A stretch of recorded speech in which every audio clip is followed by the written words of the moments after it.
Before we get started, check the link in the description for this episode's notes and a free Warrior Mindset ebook. Now, on to our show.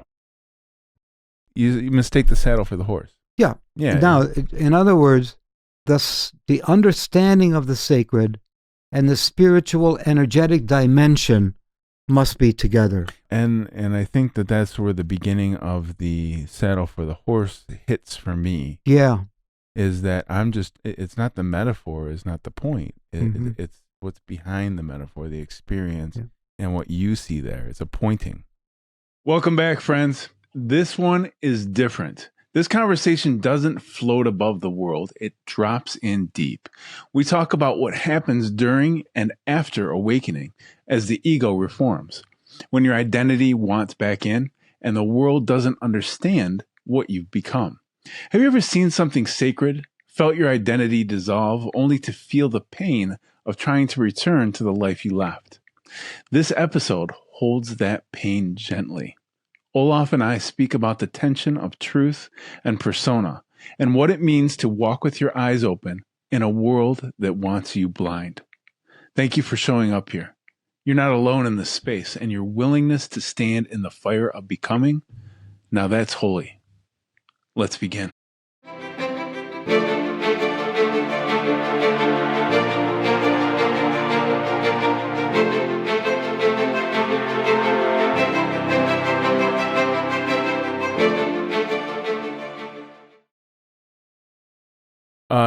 Welcome to Olaf and Eric. Welcome. On EMP. And this is my favorite part of the show. This is where, I sort of throw a subject to the unsuspecting Dr. Olaf, who is I love it. Highly qualified individual. Well, maybe not. Yeah. In theological studies and psychological studies and environmental studies and many other things. And so today on the Eric's Mindset platform, we're diving into awakening and integration. And folks, this is new to me. This is honest. These are new terms he's throwing out right now: awakening and integration. Like I said, favorite part of the show. We'll just see how Olaf handles everything. That's what this is all about.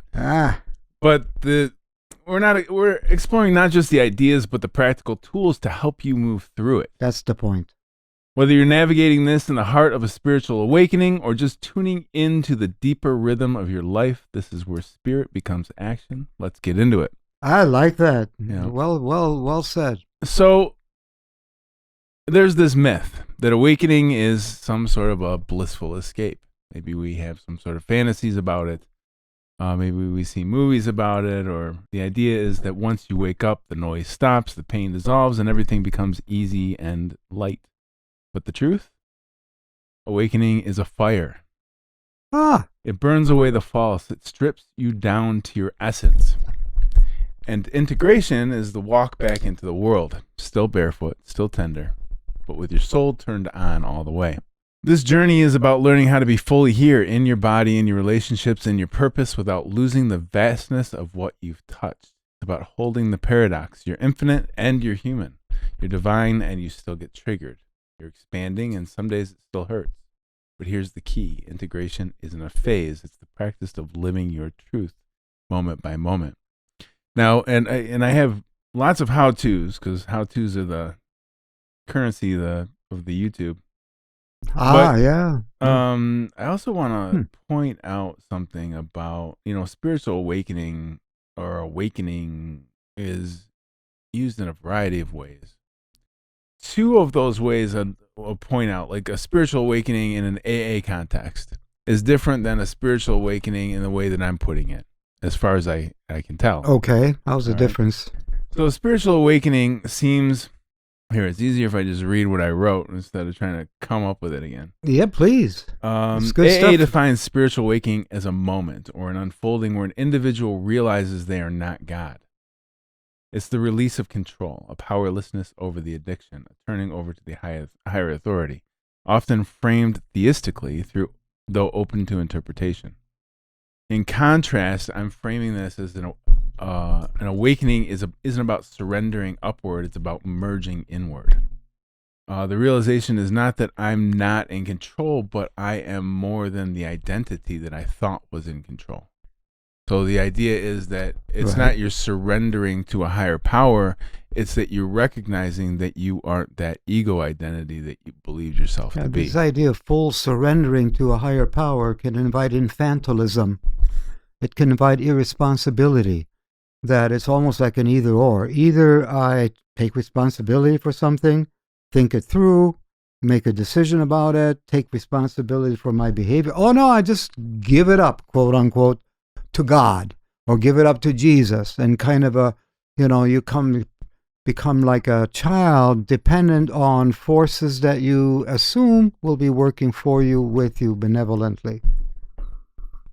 On the other hand, there is an interdimensional aspect where the spiritual awareness realizes that it's not all up to me. It's not an either or. It's a both and. In some sense, the best of spirituality involves the best of who I am. Optimal thinking, optimal emotional intelligence, effective behaviors, good decisions, along with a sense of a facilitative energy system that is not me and not controlled by my ego. So it's like a blend, but it's a deepened, fuller awareness. I guess it pays to define what it is that AA is talking about, but I'm just trying to draw parallels and differences between what maybe has been pointed to in the past, which this is an old concept, as opposed to what's relevant to us and what people are going through nowadays. Mm-hmm. Mm-hmm. And it is, I think it's definitely looked at a little bit differently than what's maybe promoted in those types of programs. Is that, the first step in that is that a power higher than yourself. That's something I could never get over because I think it's nonsense. And unless it's framed the right way. Well, that's exactly.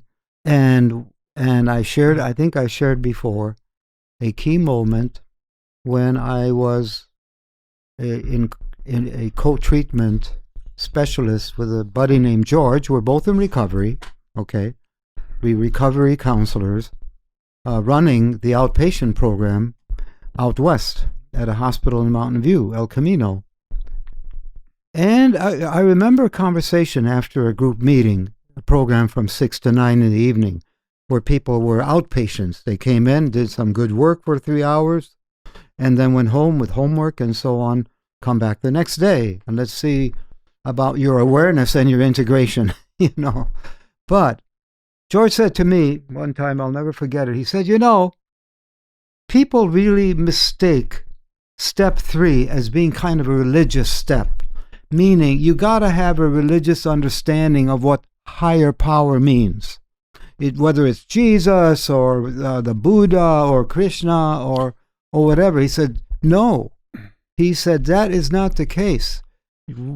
What you do, the higher power is the process. The rest of the steps, that is your awakening process spiritually. You let go of your egotisms, you let go of your old ways, especially your addictive ways, but you don't know the new way right away. And so the new way begins with a fearless and searching inventory to your own self, right? We know that. I've gone through it. And really looking at yourself in the mirror, so to speak. Right. Well, what I really, to stay on topic, what I'm after is more of the spiritual awakening that people see themselves going through, regardless of addiction or not, in today's world. Right. And then drawing the difference between how we look at the term in different contexts. That is true. Yeah, there seems to be difference. And yet there are many factors, but it is being in tune with a particular dimension that is not just of the body and of the mind. It is a intrinsic dimension of living humanly. People think it's a dimension of living religiously. It's not that religion may not be practiced as a companion to one's humanity, but spirituality is the apprehension of other dimensions of life that are part of my responsive sets calling me forward. Like you said, I am more than my ego. I am more than my self-definition. Awakening is like awakening to the more that I may be, but also to the more of the possibility of what I might become. So there is a non-ego, non-controlling dimension, a facilitative energy to life that when we become awakened to, it becomes a dynamic, you might say, a dynamic assistance, if you will, a dynamic process that both carries me, but asks me to also be more responsive and responsible. It's not either or, like we said in the beginning. Sure. And you and I have different frameworks and different languages, but I think we're on the same page as far as sort of a fundamental understanding of spirituality as recovering brothers, but also beyond that, well beyond that. Now, at the beginning, I mentioned awakening and integration. So what I mean by awakening is a sudden or gradual realization of a deeper truth, identity beyond ego, or the nature of consciousness itself. You're waking up to a larger reality about yourself, which you touched upon, about yourself and your relationship to the whole. Mm-hmm. Mm-hmm. Often includes insight, emotional flooding, epiphanal moments, epiphanic, maybe it would be the right term. Yes, energetic sensitivity or a shift in perception. And then the integration would be the part where you take those learnings and turn them into something that is usable for you. So it's the ongoing process of adapting and embodying and stabilizing that awakening across your nervous system, which I think is number one. Mm-hmm. There's this calming and overwhelming sensation that happens all sort of at once. It seems like you're pulled in many different directions, and I think your nervous system takes the biggest hit. Your relationships and your boundaries and communication, your career and purpose can change the shape and form and direction. Your daily habits tend to take a different shape. Your identity structure, what you believe about yourself and who you believe you are and how you see yourself change. Your ability to function and thrive in the world without bypassing, collapsing, isolating, or obsessing. Yep. In other words, awakening cracks you open and integration builds the vessel to hold it. Mm-hmm. You can also say awakening is the download and integration is the installation. Yeah, another term that I like, a synonym to the word awakening, is awareness. And not until I studied and practiced Gestalt therapy did I realize how unaware habitually I tended to be. And it's not that I just walked around like a racehorse with only looking forward, and never looking sideways or upwards or downwards, of course. But the way Fritz Perls, the father of Gestalt psychology and therapy, put it, we look but don't see. We listen but don't really hear. We feel but don't really feel through. Awareness. And so awakening to me, like you said so well, is an awareness of other dimensions that go beyond my ego projections, even my memory systems, and even my dream systems of what I want, what I'm aspiring to. So, as you said, it's awareness, not a deeper truth in an abstract sense. And this is going to be a funny term that Stephen Colbert used, truthiness. But, you feel into the deeper textures of the truthiness of life, and the truthiness of who I am as a human being, and what life, what life is about. I mean, that is one of the key features of being human. We're not just reflexive animals with a pre-programmed system that just carries us along from birth to death. We are choosing systems. I can be unaware. I can choose to walk like a zombie through life. And so, like the great spiritual theologian Matthew Fox put it, the first spiritual word that is important in any schema is come awake. Come awake. Yeah, be awake. Come awake. Awake. Awaken. Awaken. Yeah, we do look, but we don't see what's in front of us. And I've noticed there's a good demonstration of this. Like, this happens quite a bit when I'm my buddy and I were working in the shop the other day, working on his 4-wheeler, right? And we took apart the head for the motor, for his motor, and we had the bolts and the gaskets, and we put them somewhere. It was a couple weeks ago, and then we're working on it the other day, and we couldn't find the bolts or the gaskets. And we're looking everywhere. We're like, but you start to look in certain patterns. You think you're looking everywhere, yes, and it's right in front of you somewhere. Yeah. But you can't seem to switch the filter to pick up where it's at. Oh yeah, can relate. And literally, eventually we found it by accident, by putting our hand on it or something. But it's right there. All the bolts were like sitting right on top of the knobby tire for the 4-wheeler, right in front of us for 10, 15 minutes while we looked for them. Yeah. And, it is a good analogy for life. We get, even, myself in my own experience, I study a lot of these different things about mind expansion and being, I guess, liberally minded.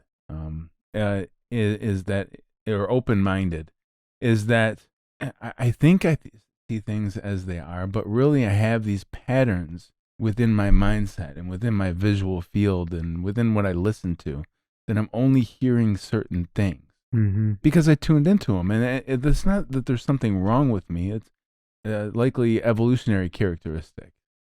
Is we start tuning into what we find important, what are based on our values, what's important to us. Right. And but we tune into those things at the expense of tuning out, other aspects of life. And I think that's aligned with what you're sort of kicking at with the Gestalt. Although the Gestalt is more like we have repeating patterns within our psychology that play out in the acts of our life, right? But right. It has a similar ring to it to me, and it's something that I've been pondering lately. In terms of patterns, one of the fundamental patterns in Gestalt psychology is the figure-ground relationship, and what you bring forward to awareness as distinct from the ground, the backdrop. So, for example, right now I'm focusing on your face, but I'm aware that behind you is a beautiful picture of a snow-capped mountain with a mountain lake and a beautiful hill, but it's kind of fuzzy. As long as I am figuring on your face, right? That's fuzzy. But if I choose to angle past your face and look at the beautiful mountain, suddenly your face is kind of fuzzy and sideways. Right. And that becomes kind of a working analogy of how we choose from the background what we are going to be aware of. And how I look at things really, really matters. And sometimes it pays us to to look beyond also, let this forward thing become a little bit cloudy and look to the bigger picture that's behind things, if you will. Yeah, well, yeah. I mean, that's an interesting way to look at it. I like that, is where, we have this larger awareness, and you might think of it as like within the scope of the lens of the telescope, but there's this focal point too. Right. And even though we have it, our unconscious mind is picking up all those little millions of bits and pieces of information. The conscious mind, which is more where the focus is not. It's only picking up this little tiny bit. Absolutely. That's all it can deal with. That's right. all it's, but the unconscious, which is much more vast, is picking up much more. And that's why, my darn unconscious mind doesn't want to let me know where the bolts are. I know it saw them down there. I'm the tire.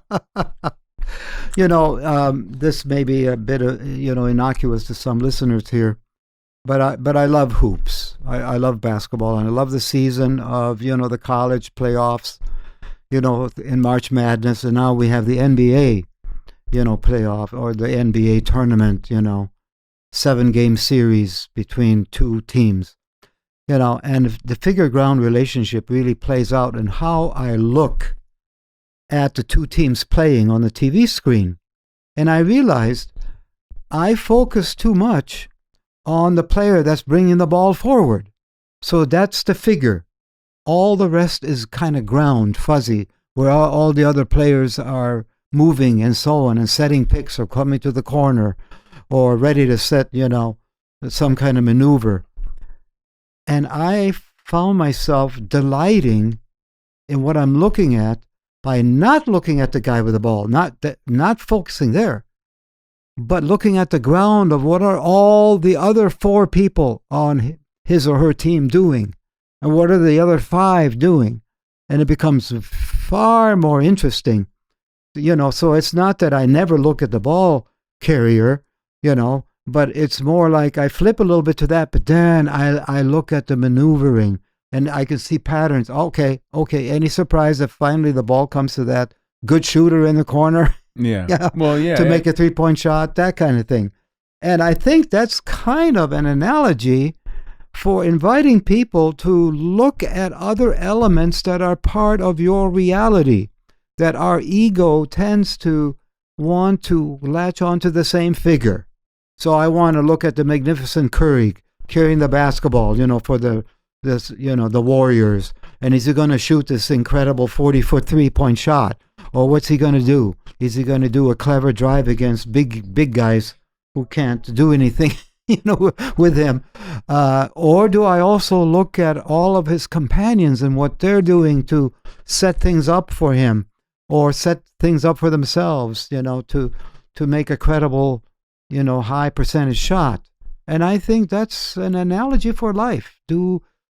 Stop ego figuring and become more aware to the backdrop, to the context. Well, that's a good way to look at it. Is that, if you're keeping your eye on the ball carrier, then you can't see the play develop. Exactly. Then all of a sudden it's like, things happen in the play, and you just couldn't possibly see what was coming because you weren't watching anything but the focal point. Yeah. And that's perfect, especially for as far as organizing our consciousness.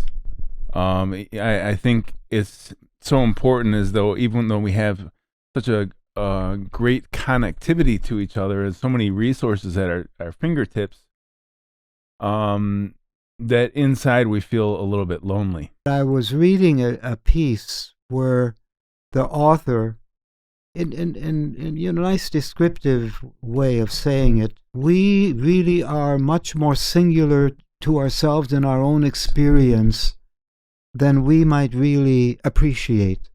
That we are, in some sense, deeply alone. We know our own experience. As this analogy, Indra's net says, we each are like a gemstone. We have our own experience. But ironically, the Indra's net has strings that tie together all other gemstones, and we begin to see that we reflect each other, and that my experience is not ultimately singular, but what comes out of our loneliness is the need to connect. And in some sense, the connection is not just, a connection, like it'd be nice to have. It is the substantiating of who I am. Because if I'm only alone to myself, I can get lost in kind of a existential rabbit hole, so to speak. The deep connection with each other, that is what we all need and desire. But it does not come easily, the trust to really open up to each other, to come out of our loneliness. But the way some writers put it, wait a minute, Olaf, don't use the word lonely. We are alone.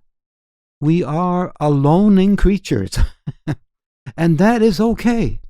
In fact, when we talk about hospitality and being receptive to the other, are you hospitable to yourself? Do you know yourself? Have you guested yourself?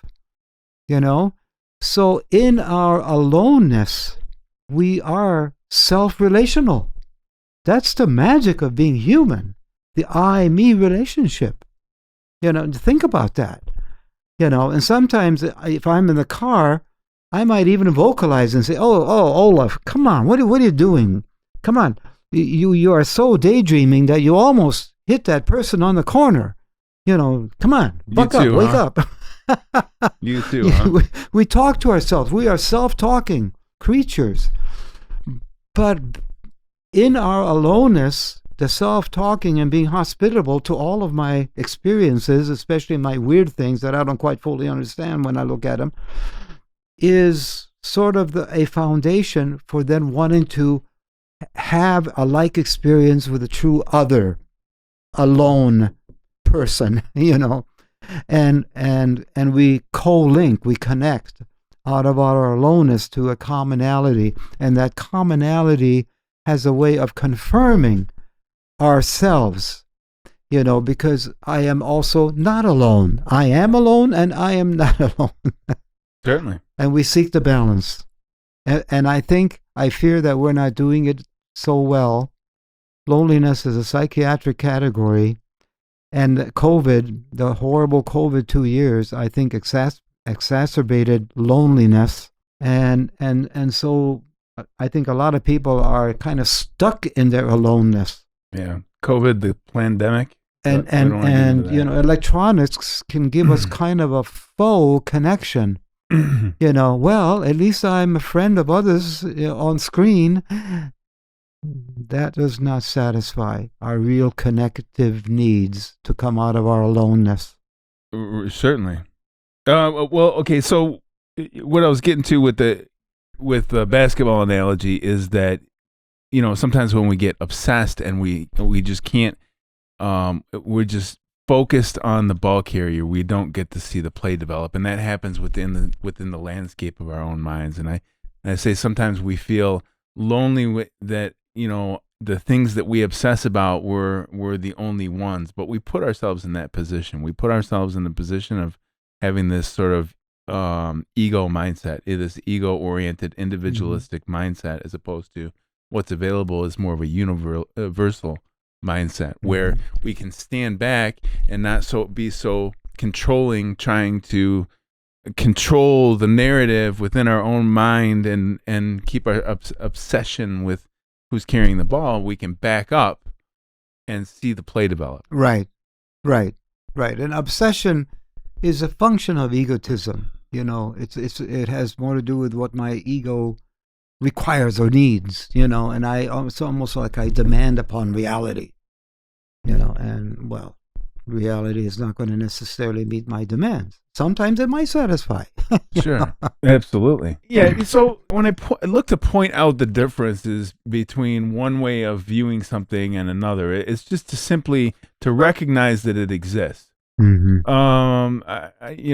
certainly, I'm not trying to convince simply pointing out, hey, I see a difference between this and what I'm talking about, between my understanding of how people talk over here and what I'm talking about. There's a difference. Yeah. I think, well, that's your gift. I think your gift is that difference. You have gone on paths of exploration into not the standard common metaphysical tracks of understanding. You've gone into some more rare pathways, but it's like a mountain climber, a deaf mountain climber. Those pathways are there, those pathways of understanding toward the higher consciousness. I would like to backtrack for a moment here. I was looking for this generic definition of spirituality that I haven't memorized. So I was hunting for the sheet in my file, and I found it. This generic definition, because you were saying spirituality can be understood in a lot of different ways. And then we have different religious systems saying what it is. So then, But there are 5 elements, according to this generic definition, the 5 elements involving what we call spirituality, spiritual consciousness. Number 1, a human capacity for relating. Spirituality is a dynamic of relating. Number 2, with that which transcends sense phenomenon. It transcends sense phenomenon. Reminds me of a writer an MD, Dr. Kornhaber, who wrote the book Spirit. He talked about that transcendent element as the 7th sense. We live by 6 senses, the 5 senses, seeing, hearing, touching, smelling, etc. Intuition, the 6th sense, but the transcendent sense that is spiritual is the 7th sense. Okay, those are 2.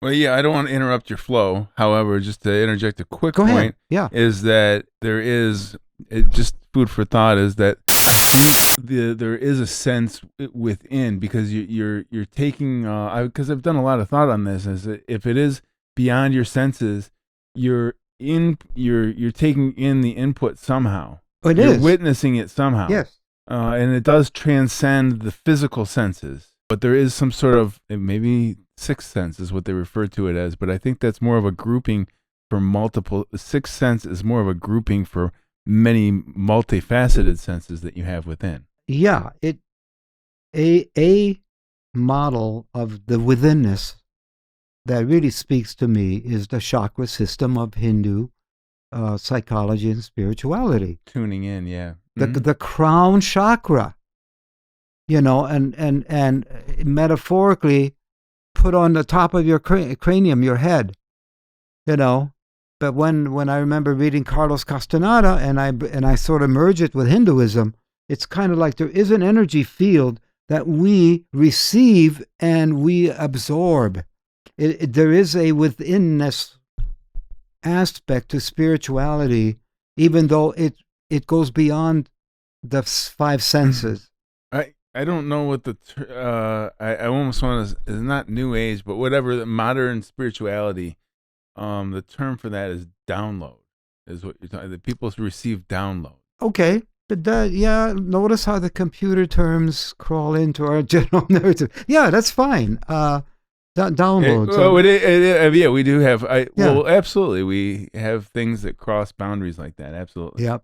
I definitely write about spirituality in terms of construction and computers and other things that I'm familiar with as a way to get those things across. Sure. Okay, so coming to number 3, after number 1, relationship. Number 2, with that which transcends typical sense phenomenon. Mm-hmm. This relationship, now here comes number 3, is perceived by the subject as an expanded or heightened consciousness independent of the subject's efforts, meaning subject's ego efforts. This relationship is perceived by the subject as an expanded or heightened consciousness. It doesn't have to be going up. It can expand. It can be also down or broader. Independent of my my subject efforts, and that implies ego efforts. Number 4, independent of my subject of my independent of the subject efforts. In other words, it's an awareness that comes upon me rather than awareness that I grab. Like, I'm aware that I'm having a sugar drop and I see a Snicker bar and I grab the Snicker bar. I'm aware that I need a Snicker bar to up my sugar. Okay, it's not like that. It's almost like I'm just doing whatever I'm doing, and suddenly I have an awareness that goes beyond my 5 and even 6 senses. People can call it a higher consciousness or deeper awareness, and that implies into the subtexture of the transcendent elements of existence.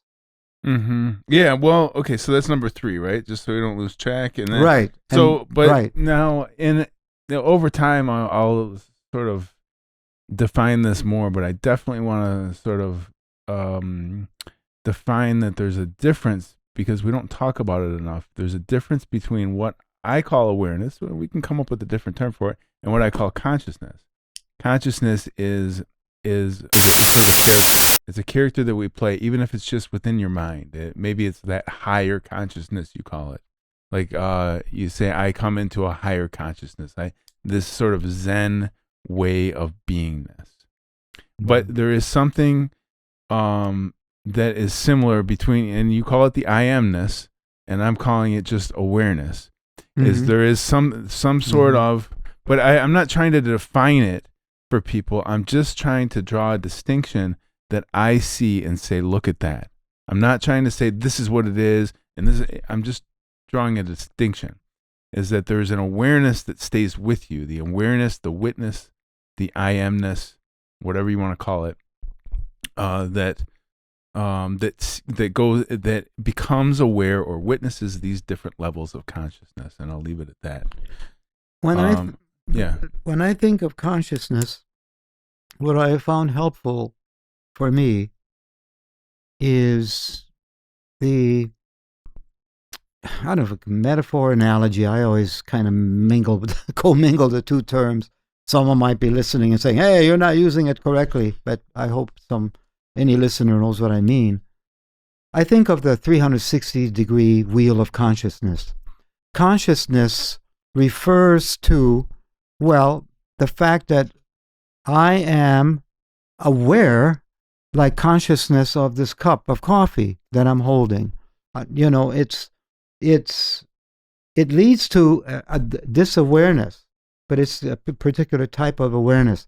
When I refer to the wheel of consciousness, the 360-degree wheel, I am also relating it to our quadrant brain operations. The right front quadrant, the back right quadrant, the left front quadrant, the back left quadrant of our brain.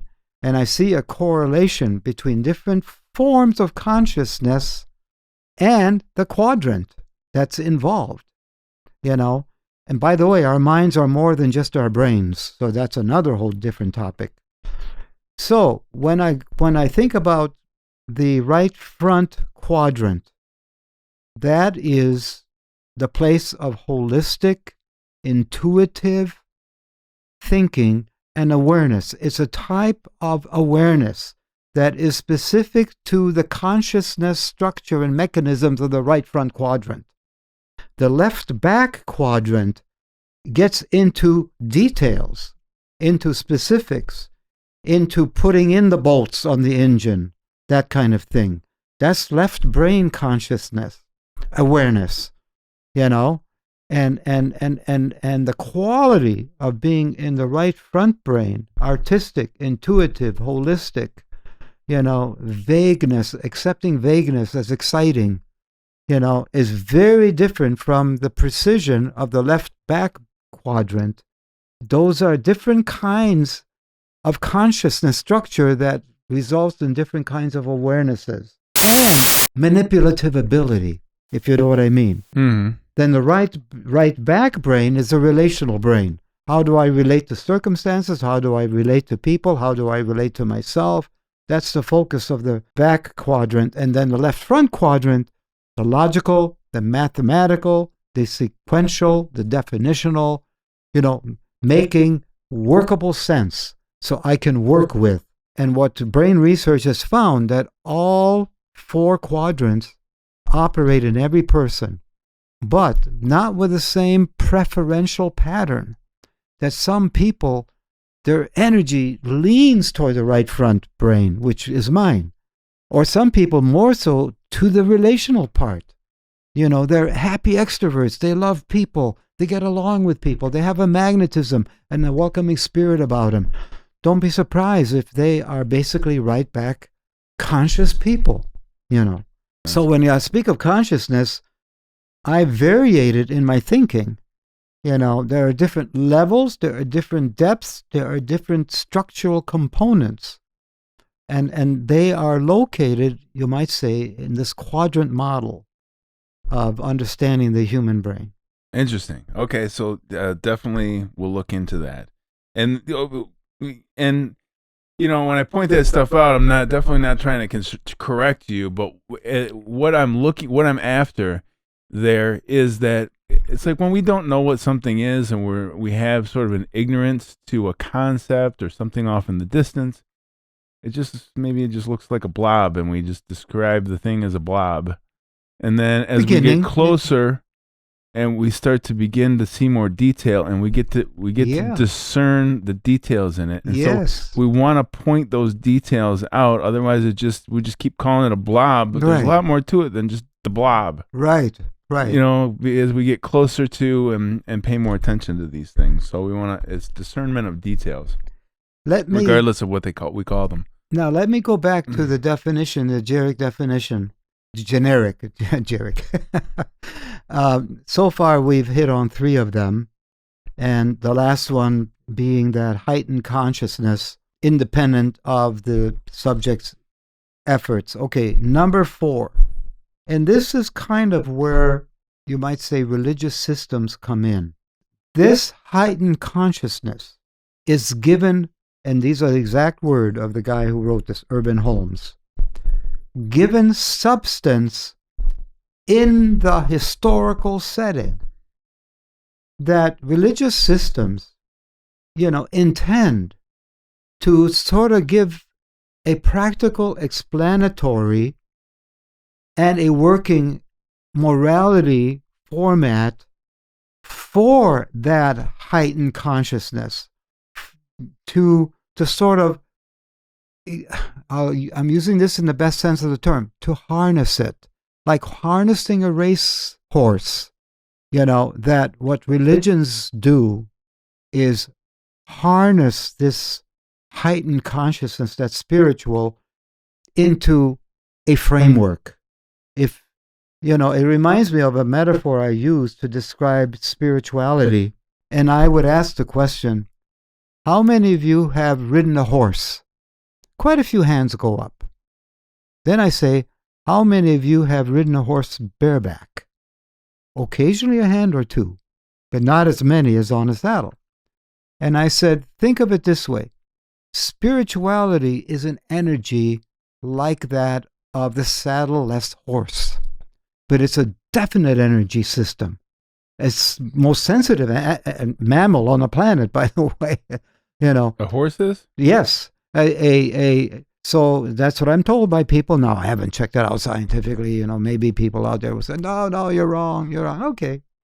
I have no problem, being wrong. You get your doctorate because you own being wrong so much that occasionally you're right. But anyway, so religion is like offering a saddle so you can ride the energy of spirituality better, or ride it at all. Some people need the saddle to ride the horse. They need the religious saddle to ride the spiritual horse. Mm-hmm. But here's the problem with religion. It becomes religionism. People eventually take the saddle off the horse, they put it on the fence, jump on the saddle on the fence and pretend that they are being spiritual. Is that the same as religiosity? Yes. Religiosity or religionism. Religionism. Yeah. I like that one. I like that one. Religionism. Religionism. People mistake the saddle for you mistake the saddle for the horse. Yeah. Yeah. Now, in other words, the understanding of the sacred and the spiritual energetic dimension must be together. Well, yeah, I mean you're pointing out that is not something to be overlooked. You're pointing out like a fundamental ideological flaw that we have in our current consciousness and our thinking. Not just our current. For thousands of years, this has been going on like this. Is that we try to convey to each other. You pointed out. You decide in your life that you're going to venture off into the wilderness of your own consciousness. Okay, sure. And you have experiences that you cannot explain. And so you start to talk to your friends or your family about it, and they just think you're a nut job. Right. So then you pick up maybe, in my experience, back in the day, religion was a bad word. It was just not something that we talked about. But I'd find things in the New Age section, like Carlos Castaneda, and I would find channelings and different things like that that looked outside of what you were in. But later, I find things like metaphysics and Kabbalah, and I get a little bit irritated when you say, "Well, you're studied in metaphysics," and I'm like, "Well, that's not. I didn't study metaphysics, and now I'm out preaching it and promoting it." It's that you go out into the wilderness of your mind, mm-hmm. and you give it credence. It's not just your imagination. Mm-hmm. It is more real than anything you'll ever encounter out here. This is a reflection absolutely, of that. Very real.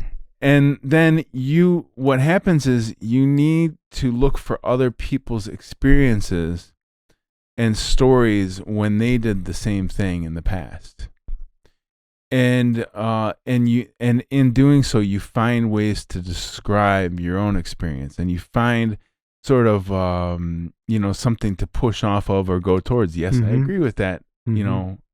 Assessment, or no, I don't, or different ways to describe these things. And yes, and then we start to argue about I'm almost about to get into literal. What is it called when you interpret the Bible literally or metaphorically? Literalistic. Yeah, literalistic fundamentalism. Because that's the same thing. Is that when like we talked about, when I go into the consciousness, which I see is akin to the spirit world. Yeah, in many ways, for the mm-hmm. purposes of this conversation, it works. When I come back here and try to describe to Dr. Olaf what I encountered, I'm going to use metaphors. Yes. That I'm familiar with. Of course. The same way. And my responsibility is to try to understand your metaphors as you're using them. Yeah. Absolutely. And I think that's where the beginning of the saddle for the horse hits for me. Yeah. Is that it's not the metaphor, is not the point. It's what's behind the metaphor, the experience, and what you see there. It's a pointing. As a syncretistic theologian, meaning I look at different variant religious systems and try to find connections between them, find the relational energies between them that can maybe enhance each and all together. One of the really helpful mental designs that I came across when I studied a little bit the theology of religions, a framework, a design really clarifies what we're talking about when we talk about spirituality versus religion. Okay. And the model at the core is riding the horse bareback, or the experience of sacredness, the experience of the sacred dimension. That's the most generic way to say it. The experience of sacredness, or the experience of the sacred dimension. But then, where religion, the saddle comes right into play, here is a narrative matrix. Here is a narrative schema to help you to cognitively understand that sacredness that you experienced. It's like a claim. It's like a claim of a narrative world. a religious grouping to say, this is what you experienced. You experienced falling off a horse, and you thought you heard a message. Why are you persecuting me? Paul, blind Paul, that was the cosmic Jesus. That was the risen Christ that met you. Okay. In other words, I'm talking about an experience that's written in the book of Acts. Okay. Regarding Paul, the great Paul, the author of many of the letters of the New Testament. Okay. Humans are spiritual beings. Every human can experience and does experience a dimension of sacredness. But it's the most elusive. It's the most uncontrollable by ego. Number two, human beings want to and need to put that into a cognitive framework, a narrative. And here's further what a religion does. And this comes again from the theology of religions. Number three, religions provide a doctrine. Now, for some people, they're saying, oh, that's the problem. No, the root Greek word for doctrine is doxa, the learning. Learning more deeply about the sacred that you rode in terms of the naked horse, that we gave you a saddle for to begin to connect your experience to sensible narrative. By the way, that narrative is something that other people have to share with you. So what religion does is draw people into a community of shared consciousness about the sacred, and shared conviction about the sacred, and shared commitments about the sacred. There you go, pushing religion again. I'm explaining it. I know. I'm explaining it. I know, but I don't know. I think I definitely think there's definitely a place for it, and I think that eventually we move towards evolution past religion. One way I frame what you just said. Number 4, given substance in the historical setting. The historical setting today is you have a smorgasbord, a menu of narrative choices that you can choose from. There used to be a time when people only had a religious system in their country, in their area. And if you want to understand the sacred, this is it. This is it. Here is the Quran, and that's it. That's the ultimate word of the sacred. Or here's the Bible, the ultimate word of the sacred. Or here are Hindu writings. We're acutely aware of that, I think, isn't? But now we have a multiplicity of narratives. And what you're saying is our narratives are differentiated in some ways. I think we're basically on the same page. But sometimes our words can seem kind of like, wait a minute, they don't intermingle that well. Like a single saddle versus a Western saddle can be very different. Or a sideways riding saddle versus, a two-legged saddle kind of thing. In other words, narrative systems can tend to sort of divide us more than unite us. That's the issue. But if we go beyond absolutizing the narrative systems and go back to this sense of the experience of the sacred, that's where people are more inclined to meet and appreciate each other.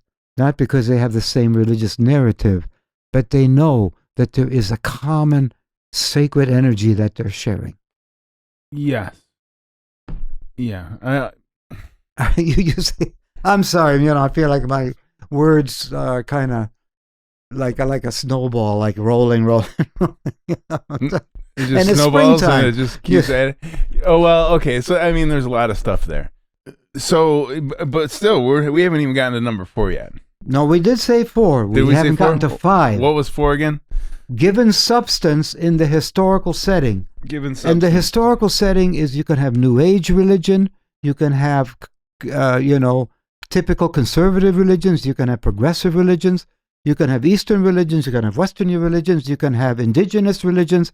I mean, look. Remind me what the context of this page was, though. What is it? What is this a list of? This is 5 elements of a generic definition of spirituality. Okay. 5th, and this is really where the rubber hits the road. as a psychologist, theologian, spiritualist, etc., whatever you want to label me as, this is it. Exhibits itself.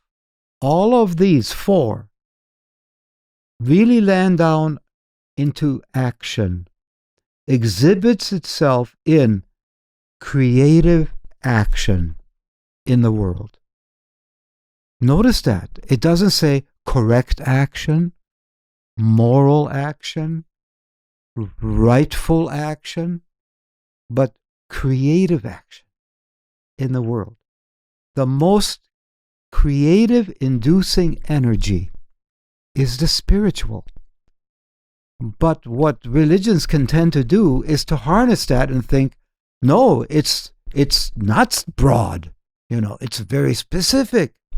It's aimed toward your salvation. It's aimed toward your staying out of hell. Or it's aimed toward nirvana. Or aimed toward your enlightenment. Okay. But creative action. But I take the word create, and, having read Urban Holmes, he means that which really creates, that which enhances life for human beings, like the creative arts or creative music or creative science, creative medicine. The most mirror-like capacity of humans to the sacred is creativity. We call the sacred the creator or transcendent creator of existence. So, doesn't it make sense that creativity is the most mirror-like thing we do of the sacred creator? It's also compassionate action, creative action, caring action. Compassion is the heart, attitudinally. And here's where the theologian me comes into play. Compassion is the key attitude of living the gospel way, to living according to the ethic of the Gospels in the Bible, to living according to the ethic of love and communality of the Pauline letters, and doing no harm, but being healers and teachers, and aesthetes, aesthetic creators. Aesthetics, knowledge and aesthetics are a twin of our evolution as human beings into self-actualization and transcendence.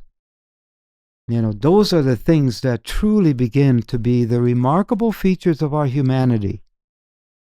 Knowing and understanding the aesthetics, the arts, theater, sculpture, painting, literature, etc. Then self-actualization, meaning you tap your talents, you find your creative edge in this world and you live it out for the sake of the more transcendence. Mm-hmm. Transcendence. Still trying to get over the religion thing, but the point is that you get down to the nuts and bolts of what's at the core of what we're talking about, and try to get over the words that are used. I mean, you could also say that on the transversely, just so that we're complete. When we use different languages, we mean different things, especially when we're that's right. When we're talking about.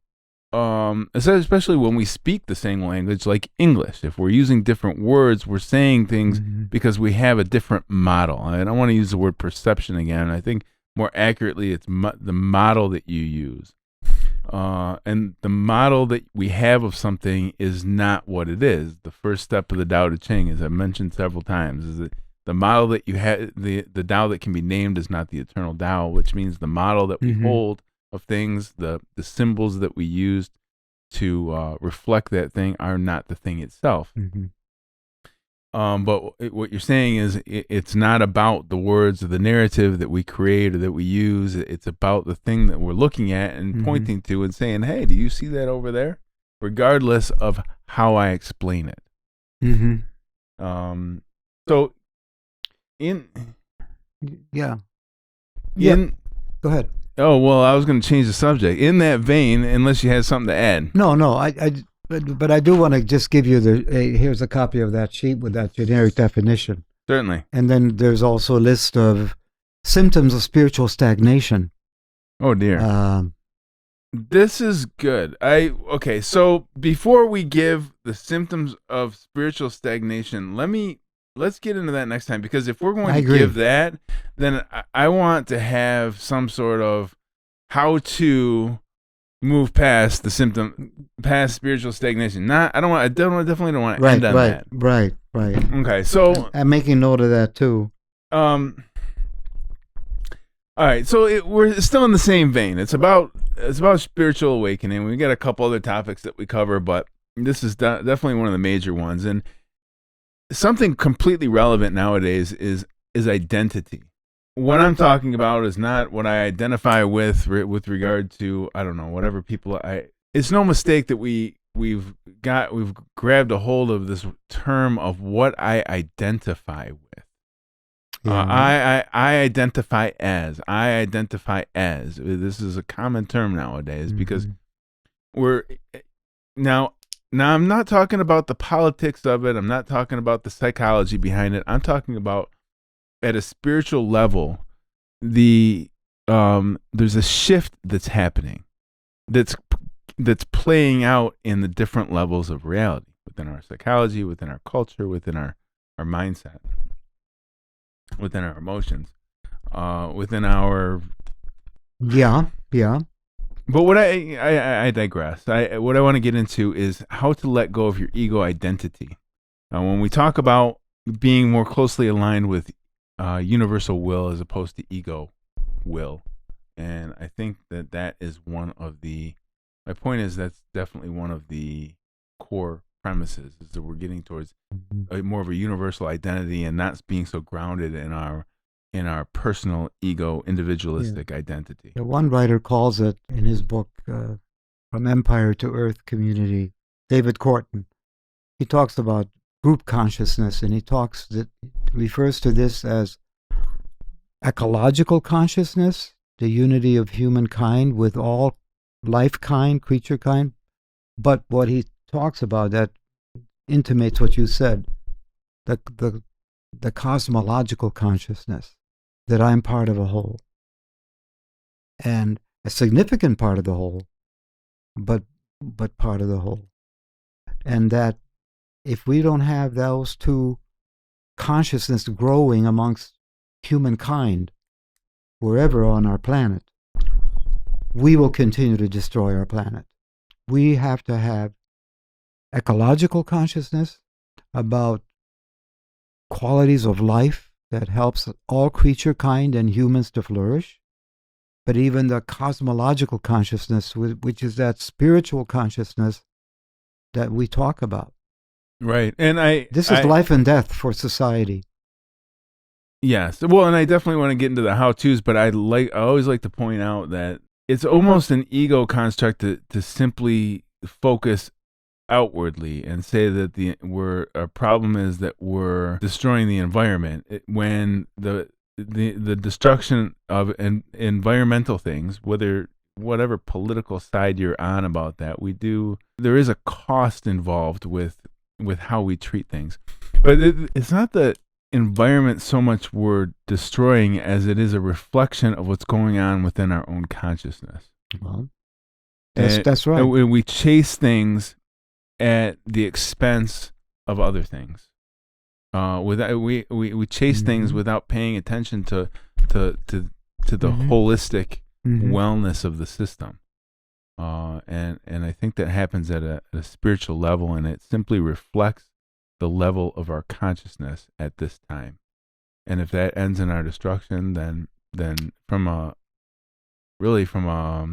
detached metaphysical perspective, then so be it. That's how it is. Yeah, eco-consciousness, humankind in the last 2 centuries, ever since the Enlightenment period, human consciousness has continued to expand and grow to profound ability. We now know the genomic structures of things. We have CRISPR. We can manipulate, genetic systems. You can buy kits online for CRISPR. Yeah. And yet the enigma is when it comes to the aspect of good and evil, and I'm putting those in quotes. What is good and evil? Good is that which enhances life, that which fosters life flourishing, the goodness of life, the beauty of life, the aliveness of life, if you will, the energizing of life. Do no harm is the number one ethic in the medical profession, in the counseling profession, in the social work profession, etc. In other words, respect forms of life. Do no harm. That's good. Evil is the prevalence of human systems that compromise life, begin to destroy life. The war in some ways is the most evident form of evil. It seeks to destroy life. It seeks to maim life. It's just, it just is. It's a horrible thing that humans do. And we talk so glibly about spirituality and spiritual growth. To me, the creative action in the world is finding forms of peace to settle conflicts, forms of peace that do no harm to the quality of life. And ego, talk about ego categorization that causes such suffering. There are times I'm literally tearful. I'm literally tearful because of what seems to be so much, in spite of all our awarenesses of spirituality, so much advancement in the human sciences, medical sciences, the computer sciences, all these advancements, and we are slugs ethically. We still do war morally and justify it. Are you kidding me? Are you kidding me?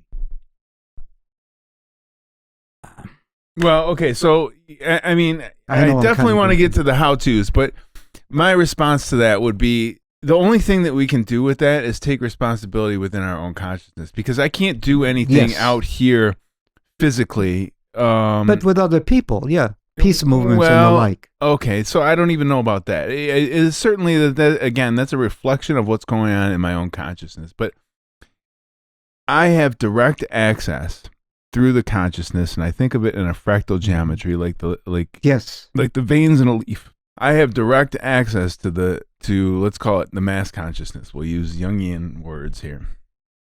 That's Jung, right? Mass consciousness. Yeah, Pythagoras is also a philosopher who gets into the whole math consciousness. Okay. Math consciousness equated the sacred, by the way, Pythagoras and that whole Greek group, in antiquity. Okay, but either way, this is where I can take responsibility within myself. Amen.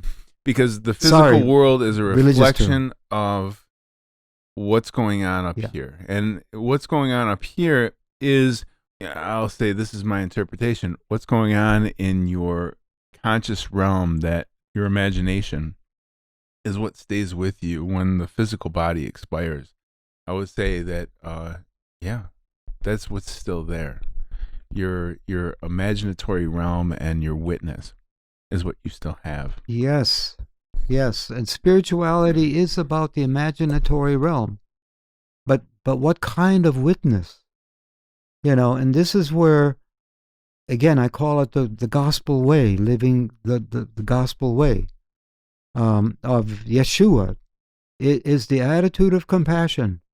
It is not only the attitude of doing no harm, but it is the attitude of healing and teaching and guiding people to live life fully and well. As a psychologist, as a theologian, as a spiritualist, whatever you want to call me, the bottom line for me is empowering people to live human life well And that means coming to terms with the tree of good and evil and choosing to be a champion of the good, whatever that may mean in context. You find a balancing point where you can be wealthy because of your skill sets, but everyone else isn't poor because of your wealth. There is a degree of fair distribution of resources where everybody wins. Everybody wins. You see, that, to me, spirituality fosters the best of life. And when you have a destructive religion, you are contradicting the sacred and spirituality. You're in a different realm. Mm. And religions can do that. They can do a lot of harm, as well as they can do a lot of good. It depends. Yeah. Okay, so in the interest of providing something of value to the streaming services, because people only care so much about our opinions and abstractions. But if we can sort of amalgamate how-tos and things that actually work and sort of pull them together and deliver them, then that is a valuable service. Yeah, and like you suggested, a neat way to go next time is to look at these symptoms of spiritual stagnation and offer counter ways to re-enliven one's spirit, to re-enliven one's psyche, to re-enthuse one's life. Like one of these spiritual models from the East says, to re-zestify, re-zestify your life. Yes. And in that light, I got, so I have how to let go of your ego identity during a spiritual awakening. But let's see how this goes. Please. Let's see how this gets past Dr. Olaf here. The objective here is to recognize your ego constructs by identifying the roles and beliefs that you constitute your current ego identity. This is called recognize ego constructs. So list your roles, write down all the roles you identify with as parent, professional, and friend, etc., etc. For each role, note the beliefs and expectations that you associate with. Note your emotional response. Observe the emotional reactions when contemplating releasing these roles. Not obviously releasing roles completely, but releasing them as you know them, as you've sort of built, you can almost say a gestalt within them. I am a parent, so that means this and this and this and this and this. And I am a worker of this type, and that means this and this and this and this and this. And it's about the overwhelm and the restrictions that causes because of the identification of this is what this means. This is what the culture says it means, and what we're talking about is listing those things out and noticing your emotional reactions in order to be able to let them go and redesign them how you feel. How you feel what you feel they should mean inside. Does that make sense? Yes. Okay. So step 2, practice mindful detachment. The objective would be to develop the ability to observe thoughts and feelings without attachment. And this is stepping back into your awareness itself. The practice will be a daily meditation. Set aside 15 minutes or even 5 minutes or 1 minute to sit in silence, focusing on your breath. I might remark, this sounds kind of funny, but there is a magic to 20 minutes. There's a magic to 20 minutes. There's a magic to 20 minutes. Why I come back to the even 1 minute is I started my, what do I call it for a man? What's a good way? Your hairdresser, your hairstylist, your cutter person, hair cutter person. She said, I've known her for years and years now, and she said that she started doing a book called The Miracle Morning. And it's just about, now we all have our own form of routine in the morning, but sometimes it feels like I can't all get it done because I want to work out for an hour and write for an hour and read for an hour and I want to meditate for an hour, and there's just not enough time in the day. So, one of the things that she mentioned was in the book, they said, even if you can only do it for a minute, just do it for a minute, and at least you're and that does sort of help me, because some days it feels like there's so much to do that I have to get to but I'll still get, a couple minutes workout in, a couple minutes meditation, a couple minutes writing, a couple minutes reading, and that kind of worked out for me. But just to finish this step is a thought observation. When thoughts arise, acknowledge them without judgment and let them pass. This is to be what I like to term as non-phenomenal awareness. Is you are not your thoughts. You're not, you're not your feelings. You're not even the body or the person or the character that houses them. You are the one that witnesses them. And in so being and identifying yourself with the non-phenomenal awareness, you can witness your thoughts and feelings without judgment and let them pass like clouds in the sky. That's right. That's the fundamental model, is to make space for the feelings and to make space for the thoughts. In other words, transcend. I am my thoughts, but I'm also more than my thoughts. Sure, absolutely. And notice emotions as transient experiences, not defining aspects of self. Yeah, that's a tricky one. It's not. Yeah.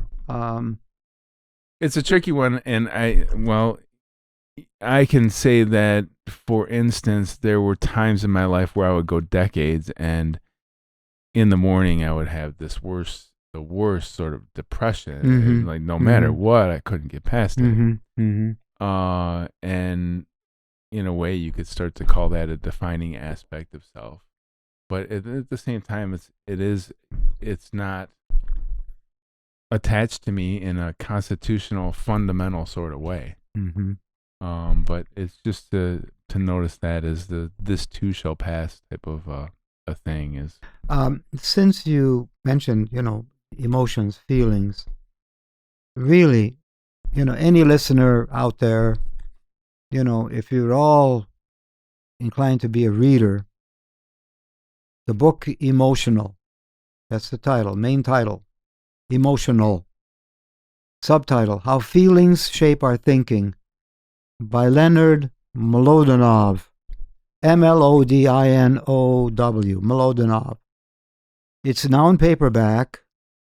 It's highly popular, and it really helps people to get a grip on what we mean by the emotional. And it talks about positive emotions, which is a relatively new emphasis in psychology, only about 20-25 years. And one of the kickoff people of positive emotions is a researcher at University of Michigan. Can't think of her name at the moment, but she's talked about in here. Like the positivity, also the positivity of the emotion of sadness. It's kind of like you said, when you make space and let emotions go through like liquid, don't, like water, let it stream through you. Observe and learn from the energy systems of emotions. Don't over-identify.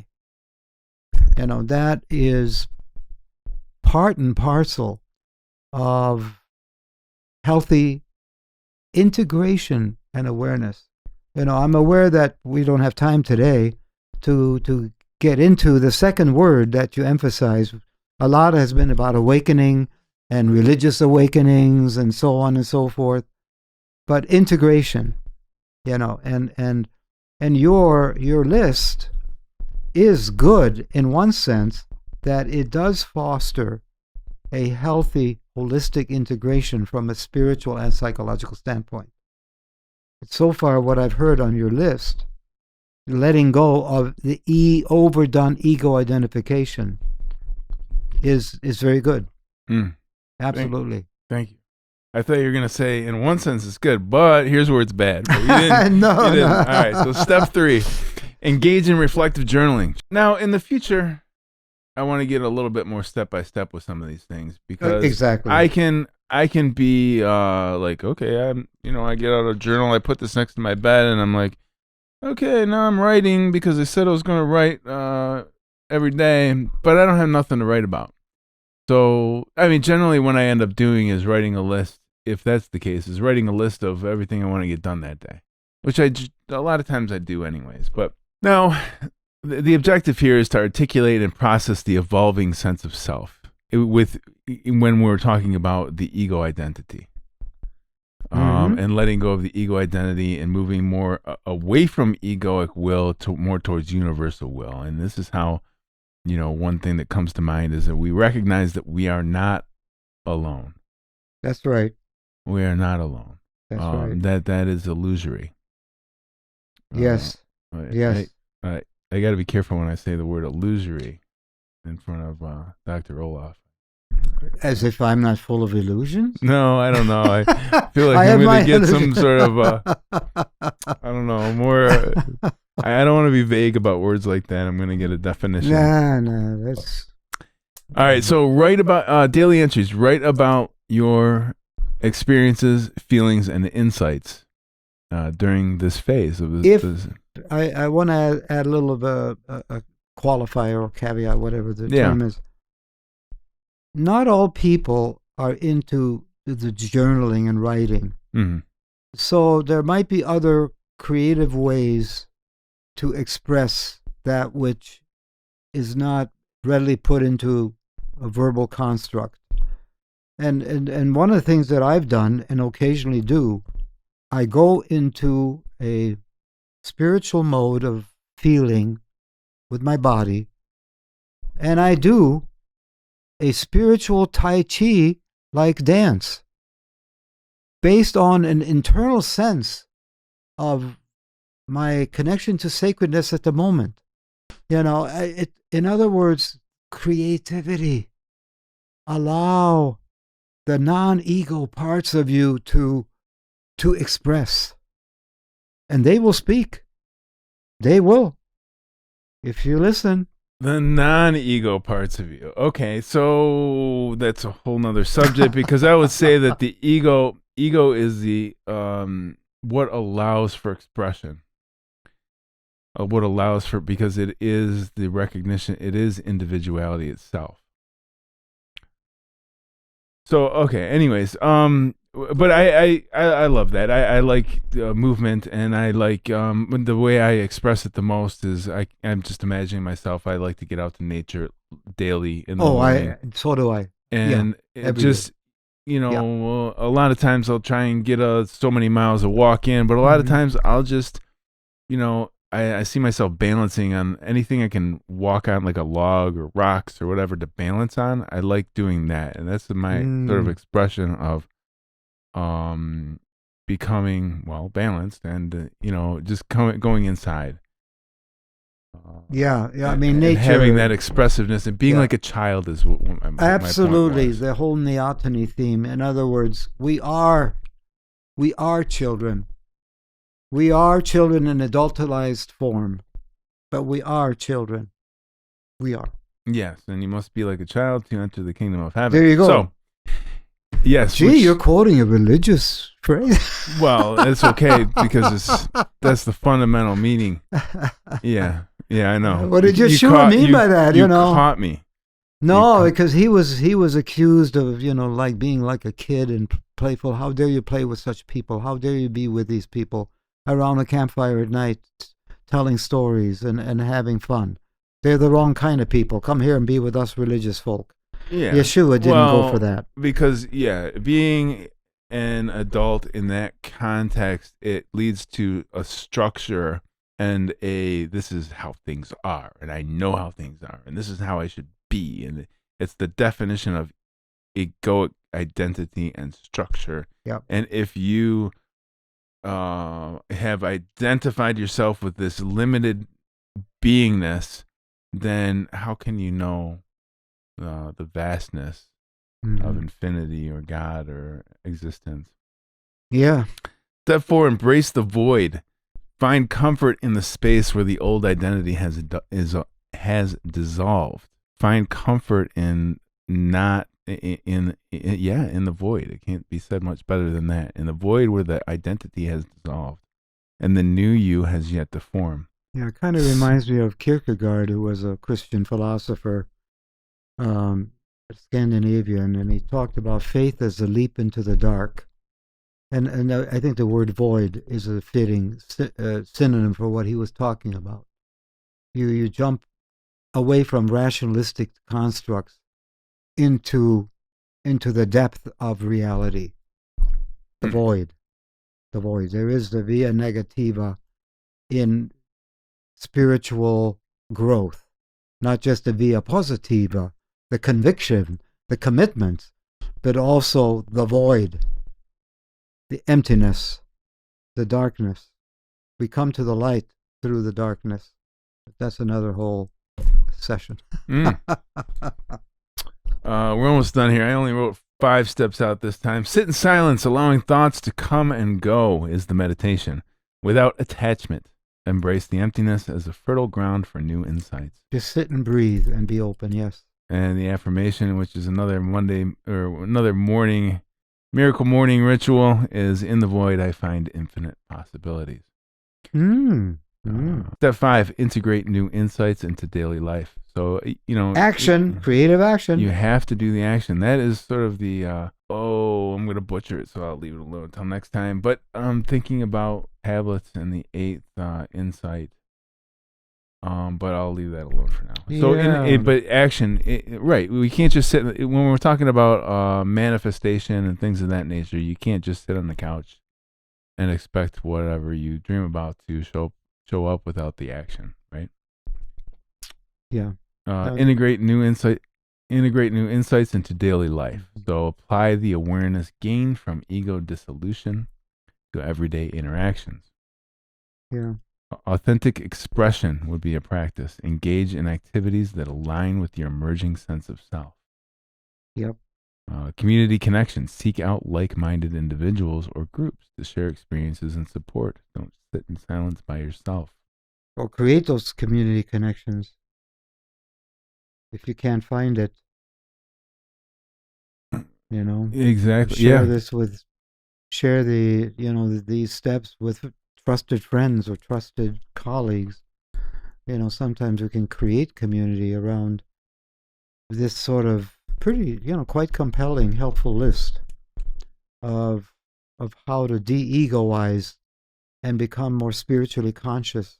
Not just conscious, but spiritually practicing one's deeper consciousness. Yeah, you can almost make it a guarantee that you're not the only one in your circle or in your environment that is going through that type of an awakening. Right. Not at this level of the game. I think many more people out there are so hungry for this kind of awakening, but our society doesn't accommodate these kinds of deeper discussions. I think it happens more in France. People sit around, and in Scandinavia, as far as I know, people sit and talk about these things. Not in America. We're too busy. We're too extrovert. We're too materialistic. We identify with stuff and with status. I think we do to a certain extent, but there is still a stigma. In my experience, and then stigma. A stigma is like, say you're at. I mean, I'm thinking back when I was younger, and you go to house parties, and you can sit and talk about this kind of a thing with certain people. Sure, but the vast majority just want to not get deep like that. You know what I mean? Which is unfortunate. So, sort of in closing on this, in shedding who we thought we were, we uncover the boundless essence of who we truly are. Mm-hmm. What is that quote? And I'm gonna get all biblical again. Who lose yourself? Those who seek to gain themselves will lose themselves. Those who lose themselves will gain themselves. So anyways, segment outro. As we navigate the dissolution of old identities, remember that this is not an end, but a beginning, a sacred unfolding into your authentic self. Stay grounded, stay curious, stay childlike, and trust the journey. Wow, nice. That's a good caption right there. Awesome. Yeah.